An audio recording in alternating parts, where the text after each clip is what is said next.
Summer heat ను cool shades తో beat చేయండి. Mister opticals mister cool offer up to 75% of in summer glasses. నమస్తే, నేను విజయ్.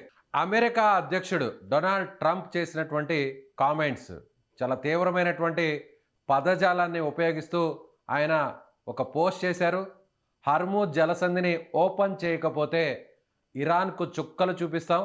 మంగళవారం నుంచి కూడా ఇరాన్కు సంబంధించినటువంటి పవర్ ప్లాంట్స్, బ్రిడ్జెస్ అన్నిటినీ కూడా కూల్చేస్తాం. సో ఇందులో ఎలాంటి అనుమానం లేదు. ఇరాన్ సైనికులను ఏరివేయడానికి కూడా సిద్ధంగా ఉన్నామంటూ ఒక అసభ్య పదజాలంతో కూడినటువంటి పోస్ట్ చేశారు డొనాల్డ్ ట్రంప్. ఈ స్థాయిలో అసలు ట్రంప్ ఎందుకు అసహనానికి గురవుతున్నారు? నిజంగా ట్రంప్ చెప్పినటువంటి డెడ్ లైన్ నేటితో ముగియబోతుందా? మంగళవారం నుంచి ఇక ఇరాన్కు కాళరాత్రి చూపించే పరిస్థితి అమెరికా చేయబోతుందా?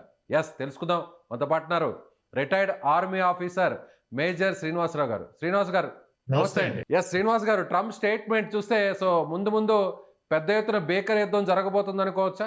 100% అండి. ఎందుకంటే స్టార్ట్ చేసినప్పుడు ఆయన మాట్లాడింది ఏంటి అంటే, కేవలం ఒక 4-5 రోజుల్లో ఈ అటాక్ అనేటువంటిది ముగించేస్తాను అని మాట్లాడినటువంటి మాట ఈ రోజు ఇరాన్ అంతకంతకి తన యొక్క దాడుల్ని తీవ్రం చేస్తూ అమెరికాని ఘోరమైనటువంటి దెబ్బ కొడుతూ ఉంటుంటే, ట్రంప్ కి దాన్ని ఏ విధమైనటువంటి ముగింపు ఇవ్వాలో అర్థం కాక ఎటు పాలుపోనేటువంటి పరిస్థితుల్లో చాలా డిఫరెంట్ స్టేట్మెంట్స్ ఇస్తున్నారు. స్టార్టింగ్ నుంచి ఆయన ఇచ్చినటువంటి స్టేట్మెంట్స్ ని ఒకసారి మీరు ఎవాల్యుయేట్ చేసినట్లయితే, స్టార్టింగ్ లో ఏమన్నాడంటే, ఇది కేవలం నేను 4-5 రోజుల్లో ముగించేస్తాను అన్నాడు.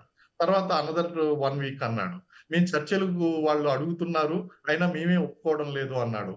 ఆ తర్వాత మళ్ళీ మేము చర్చలకు ఓపెన్ గా ఉన్నాము అన్నాడు. అలాగే అమెరికా ప్రజానికాన్ని ఉద్దేశించి అక్కడ ఇరాన్ మీద అమెరికన్ ఫైటర్స్ అనేటువంటివి ఎగురుతున్నాయి, మేమే ఈ యుద్ధంలో గెలిచాము అని చెప్పేసి అన్నాడు. నిజం చెప్పాలి అంటే హార్ముజ్ జలసంధిని ఎప్పుడైతే టాక్టికల్ గా ఇరాన్ అనేటువంటిది పట్టు సాధించిందో, ట్రంప్ కి ఏం చేయాలో అర్థం కాలేదు. అర్థం కాక ఇతర దేశాల నుంచి ప్రెషర్ అనేటువంటిది పెరిగిపోయింది. అలాగే నాటో దళాలు కూడా తాము సపోర్ట్ చేయమని చెప్పేసి చెప్పారు. అలాగే ఐరోపా దేశాలు కూడా ఎటువంటి సపోర్ట్ ఇవ్వడం మానేసినాయి. దాంతో ఒక పక్క యుద్ధానికి ప్రేరేపించినటువంటి ఇజ్రాయెల్ కూడా ఏముంది అంటే, ల్యాండ్ వారికి మేము సిద్ధంగా లేము అని చెప్పేసి అన్నారు. మరో పక్క అమెరికా హిస్టరీలోనే జరుగుతున్నటువంటి అతి పెద్ద నిరసన అనేటువంటిది ట్రంప్ కి ఎగనెస్ట్ గా నడుస్తుంది. ఇలాంటి సమయంలో ఆయనకి ఏం చేయాలో అర్థం కానటువంటి పరిస్థితిలో ఇలాంటి డేంజరస్ స్టేట్మెంట్స్ అనేటువంటివి ఇచ్చాడు.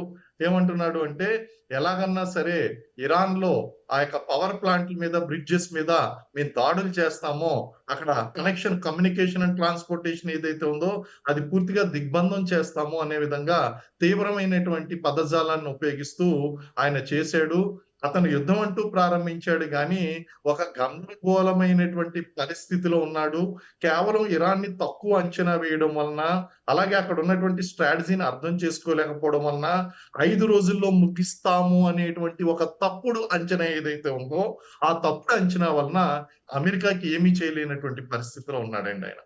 ఎస్ శ్రీనివాస్ గారు, ఆయన ఒక డెడ్ లైన్ కూడా విధించారు. అంటే ఏప్రిల్ 6 వరకు కూడా తాము తాత్కాలికంగా బ్రేక్ ఇస్తామనేటువంటి విషయాన్ని కూడా చెప్పారు. దాన్ని మళ్ళీ కూడా ఆయన రిపీట్ చేస్తూ మంగళవారం నుంచి కూడా బ్రిడ్జ్ డే, అలాగే మొత్తం ఏదైతే విద్యుత్ ప్లాంట్స్కి సంబంధించి కూడా పవర్ ప్లాంట్ డే కూడా నిర్వహిస్తామని అన్నారు. అంటే అటాక్స్ ఎలా ఉంటాయి? అంటే పైన ఎయిర్ స్ట్రైక్స్ ఉంటాయా, లేదంటే భూభాగం నుంచి వాళ్ళ దళాలు ఇరాన్లోకి చొచ్చుకుపోయి అటాక్ చేస్తారా? ఎలా ఉండే అవకాశం ఉందంటారు? ఫస్ట్ ఏదైనా సరే అండి, ఇలాంటి బ్రిడ్జెస్ గానీ, ప్లాంట్స్ గానీ, పవర్ ప్లాంట్స్ గానీ అటాక్ చేయాలంటే ద బెస్ట్ వే ఏంటి, స్ట్రాటజీ ఏంటంటే air strikes. Air strikes, missile strikes అనేటువంటివి జరుగుతాయి. ఎయిర్ స్ట్రైక్స్ జరిగిన తర్వాత ఏం చేస్తారంటే, ల్యాండ్ ఫోర్సెస్ అనేటువంటివి అవి గ్రిప్ తీసుకోవడం కోసం, లేదా అక్కడ ల్యాండ్ ని హోల్డ్ చేయడం కోసం ల్యాండ్ ఫోర్సెస్ అనేటువంటివి పనిచేస్తూ ఉంటాయి. కాబట్టి ఇవి ఖచ్చితంగా ఎయిర్ స్ట్రైక్స్ అనేటువంటివి జరిగేటువంటి అవకాశం ఉంది. అలాగే పవర్ఫుల్ ఎయిర్ క్రాఫ్ట్స్ ఏదైతే ఉన్నాయో, వాళ్ళ యొక్క F-35 ఇలాంటి విమానాలు ఏదైతే ఉన్నాయో, అలాగే B-2 బాంబర్స్ ఏదైతే ఉన్నాయో, ఇవి రంగంలో దిగేటువంటి అవకాశం చాలా ఎక్కువగా కనిపిస్తుంది. ఈ power plant day or A bridge దినోత్సవం అంటే ఇట్స్ ఎ సీరియస్ వార్నింగ్ గా మనం తీసుకోవాలి. అయితే దానికి సంబంధించి ఈ F-32, F-35 విమానాలు ఏదైతే ఉన్నాయో వాటిని కూల్చివేయడం అనేటువంటిది, ఇరాన్ కూల్చివేయడం అనేటువంటిది కూడా జరిగింది. అయినప్పటికీ B-2 బాంబర్స్ గనక రంగంలో దిగినట్లయితే పరిస్థితి చాలా తీవ్రతరంగా ఉంటుందండి. అంటే B-2 బాంబర్స్ వల్ల ఎలాంటి వినాశనం జరిగే అవకాశం ఉందంటారు ఇరాన్‌లో? అంటే ఇవి చాలా స్టెల్త్ ఎయిర్ క్రాఫ్ట్స్. ఈ ఎయిర్ డిఫెన్స్‌కి, ఇరానీ ఎయిర్ డిఫెన్స్‌కి చేతికి అందేటువంటివి కాదు. స్టెల్త్ మూవ్‌మెంట్స్ ఎంత వేగంగా ఉంటాయంటే రాడార్ కూడా పసికట్టలేనంత వేగంగా మెన్యూవ్‌మెంట్, అలాగే మూవ్‌మెంట్ అనేటువంటిది ఉంటుంది. దీన్ని పసిగట్టడం అంత ఈజీ కాదు. అలాగే బాంబ్ క్యారియర్, పేలోడ్ క్యారియర్ కూడా చాలా ఎక్కువగా హైగా ఉంటుంది కాబట్టి, ఓ రకంగా చెప్పాలంటే విధ్వంసమో, వినాశనమో అనేటువంటిది తప్పదు. అది కొంచెం చాలా తీవ్రంగా ఉంటుందండి. B-2 బాంబర్స్ గనక దిగినట్లయితే. అంటే పూర్తి స్థాయిలో భీకర యుద్ధం జరగబోతుంది అనేటువంటి విషయాన్ని కూడా ట్రంప్ పరోక్షంగా చెప్పారు. ఇప్పుడు నేరుగా ప్రత్యక్షంగా కూడా చెప్పారు. అంటే ఇప్పుడు ఆయన ఇన్ని రోజులు అంటే ఇంత దాదాపు 2 వారాల పాటు ఎందుకు బ్రేక్ ఇచ్చారు? బ్రేక్ ఇవ్వడానికి వెనకున్నటువంటి స్ట్రాటజీ ఏమన్నా ఉందంటారా? ఓ రకంగా చెప్పాలంటే అమెరికాకి ఏమాత్రం కూడా యుద్ధం కొనసాగించడం అనేటువంటిది ఇష్టం లేదు.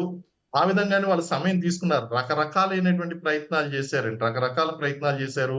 హార్ముజ్ జలసంధిని ఓపెన్ చేద్దాం అని చెప్పేసి ప్రయత్నించడం అనేటువంటిది జరిగింది.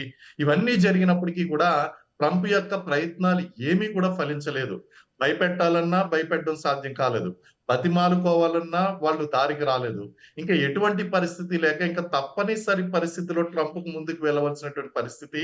కారణం ఏంటి అంటే ట్రంప్ చేసినటువంటి స్టేట్‌మెంట్‌లు ఇప్పుడు తను వెనకడుగు వేసినట్లయితే ఖచ్చితంగా అమెరికా యొక్క ప్రతిష్ట ప్రపంచ దేశాల ముందర దిగజారుతుంది.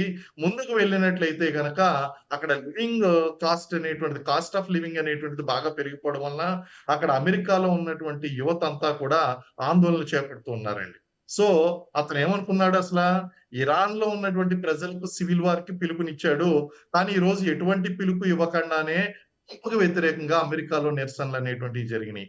సో, ఇవన్నీ కూడా చూస్తూ ఉంటే ట్రంప్‌కి కొంత సమయం తీసుకొని దానికి కరెక్టివ్ యాక్షన్స్ తీసుకుందామని అనుకున్నాడు గానీ, ఏది వర్కౌట్ కాలేదు. వర్కౌట్ కాక ఇప్పుడు తప్పనిసరి పరిస్థితిలో ముందుకు వెళ్ళేటువంటి పరిస్థితి సో, కనిపిస్తుందండి. శ్రీనివాస్ గారు ఆల్రెడీ అటాక్స్ జరుగుతున్నాయి. గడిచినటువంటి ఒక 38 రోజులుగా చూసినా కూడా బ్రేక్ ఇచ్చినా కూడా ఇరాన్‌కి సంబంధించినటువంటి అనేక భవనాల మీద, అలాగే మౌలిక సదుపాయాల మీద వాటి మీద వరుసగా కూడా అటాక్స్ చేస్తున్నారు. రీసెంట్‌గా చూస్తే ఎత్తైనటువంటి ఒక బ్రిడ్జిని కూడా కూల్చేసినటువంటి దృశ్యాలు మనం చూసాం. అయితే ఇప్పుడు పర్టిక్యులర్‌గా ట్రంప్ ఈ స్టేట్మెంట్ ఇచ్చాడు అనంటే, సో ఇరాన్‌ని మరింతగా ఇంకా ఎక్కువగా నష్టపరిచే అవకాశం ఉంది అంటారు. సో స్ట్రెయిట్ 100% ఆఫ్ హార్ముజ్ అయితే మాత్రం తెరిచే పరిస్థితి ఎక్కడ కనిపించట్లేదు. సో ఎలా ఉంటాయి దాడులు? ఇంకా ఏ విధంగా పెరిగే అవకాశం ఉంది? సో ఇప్పటికే కొన్ని ప్లాటూన్స్‌ని కూడా జపాన్ దగ్గర ఉన్నటువంటి సరిహద్దులో ఉన్నటువంటి వాటిని కూడా తీసుకొచ్చేటువంటి ప్రయత్నం కూడా చేయబోతున్నారంటున్నారు. నాటోస్ వచ్చే పరిస్థితి లేదు. అలాగే ముఖ్యంగా యూరోపియన్ కంట్రీస్ కూడా ఇన్వాల్వ్ అయ్యే పరిస్థితి లేదు. సో దీన్ని అమెరికా ఎంత సీరియస్‌గా తీసుకునింది? ఏ స్థాయిలో రాబోయేటువంటి అటాక్స్ భీకరంగా ఉండే ఛాన్స్ ఉంది?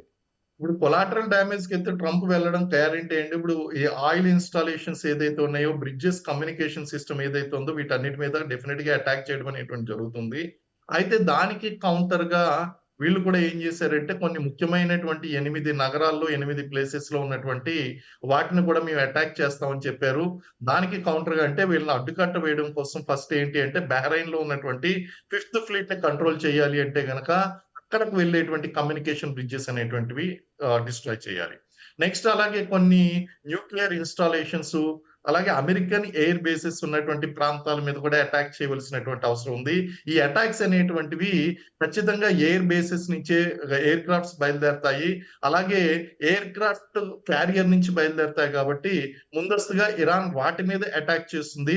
అది గనక అటాక్ అయినట్లయితే గనక ట్రంప్ యొక్క అటాక్స్ అనేటువంటి తీవ్రతరం తగ్గుతది. అప్పుడు తప్పనిసరి పరిస్థితిలో B-2 బాంబర్స్ దించుతాడండి. B-2 బాంబర్స్ ఏంటి అంటే అవి లాంగ్ రన్ ప్రయాణించి అక్కడ లోకల్ ఎయిర్ బేసెస్ యూజ్ చేసుకోకుండానే లాంగ్ రేంజెస్ ప్రయాణించి అటాక్స్ చేయగలిగినటువంటి సామర్థ్యం B-2 బాంబర్స్ ఉంటాయి కాబట్టి ఖచ్చితంగా ఈ రేపటి నుంచి అనేటువంటిది యుద్ధం తీవ్రతరం దాల్చబోతుంది. B-2 బాంబర్స్ అనేటువంటిది దిగేటువంటి అవకాశం ఉంది.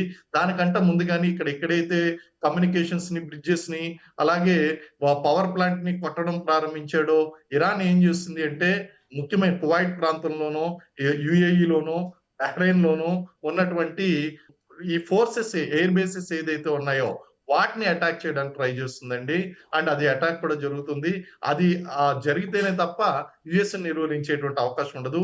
ఏదేమైనప్పటికీ కూడా from tomorrow onwards we can expect a very serious kind of an attacks అనమాట. ఎస్, మీరు అన్నట్టుగా అమెరికా ముఖ్యంగా డొనాల్డ్ ట్రంప్ ఇరాన్ని ఏ విధంగా బెదిరించినా భయపెట్టినా బతిమలాడినా కూడా ఎక్కడ కూడా ఇరాన్ అందుకు తగ్గట్టుగానే తగ్గేదేలే అన్నట్టుగా ఆన్సర్ ఇస్తుంది. సో ముఖ్యంగానే వరల్డ్లోనే ది బెస్ట్ ఫైటర్ జెట్గా చెప్పుకునేటువంటి F-35ను కూడా ఆల్మోస్ట్ రెండింటిని కూల్చేసింది. దానికోసం వచ్చినటువంటి C-130ని కూడా కూల్చేసినట్టుగా కొన్ని ఆ ఫ్లైట్కి సంబంధించినటువంటి డీటెయిల్స్ని, ఆ ఫొటోస్ని కూడా ఇమేజెస్ని పోస్ట్ చేసింది. అంటే ఇరాన్ నరకానికి మేం స్వాగతం పలుకుతున్నాము అని ట్రంప్ ఇచ్చినటువంటి స్టేట్మెంట్కి కౌంటర్ స్టేట్మెంట్ ఇచ్చింది. సో ఇరాన్ ఈ దాడుల్ని ఏ విధంగా తిప్పికొట్టేటువంటి అవకాశం ఉంది, అలాగే గల్ఫ్ కంట్రీస్ మీద కూడా ఇంకా అటాక్స్ని ఏ విధంగా పెంచే ఛాన్స్ ఉంది?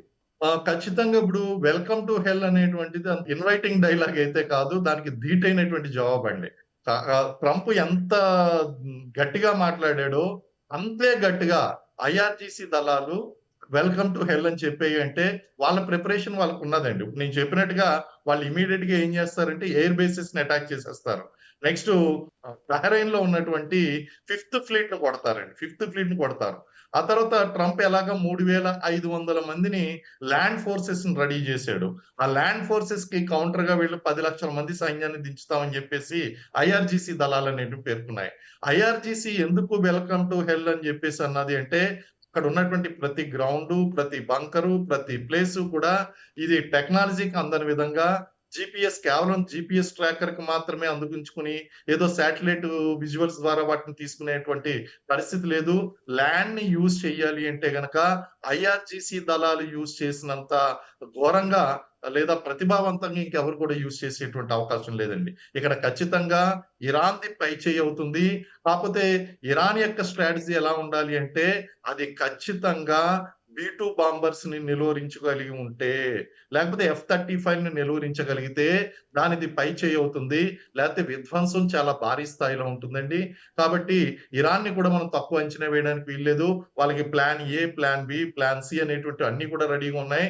ఈ ప్రిపరేషన్ అనేటువంటిది ట్రంప్, ఇజ్రాయిల్ వీళ్ళు ప్రారంభించిన తర్వాత కాదు, అటాక్స్ ప్రారంభించుకున్న తర్వాత కాదు, వీళ్ళు గత 20 సంవత్సరాలుగాను ఈ యొక్క ప్రిపరేషన్ అనేటువంటి వార్ ప్రిపరేషన్ అనేది కొనసాగించుకుంటూ వస్తున్నారు. They are very powerful people. అంచనా వేయడంలో తప్పు జరిగిందండి ట్రంప్ కి. Right sir, thank you so much Srinivas గారు.